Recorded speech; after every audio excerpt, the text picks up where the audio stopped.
दे अंदर एक सलातुल रगाइब दे नाम ते नमाज भी इजाद की जाती है।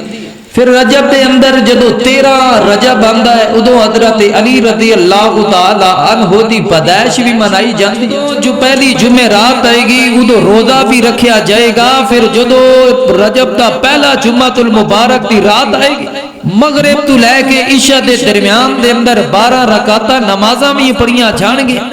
13 रजब नु मौला अली दी पैदाइश, 22 रजब नु इमाम जाफर सादिक रहमतुल्लाह अलैह। असी इन्ने कमले बन गए, भोले बन गए, जिवें दुनिया ने कहा है असी उनके पीछे लग गए। ओ सानू इमाम जाफर दा अगे मोरा माद अल्लाह के बना के ते पीछे हजरत अमीर मुआविया दी वफात ते सानू पुड़ियां हलवे खिलाते असी चुप करके खा जाने। कदी ने तस्दीक की ऐ खाना कितू आ रहा है, ऐ मिठाई कितू आ रही है, कदी असी फिक्र नहीं की।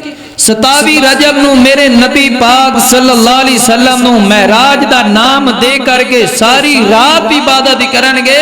जदों सुबह दा वेला होएगा रोजा रख लेण।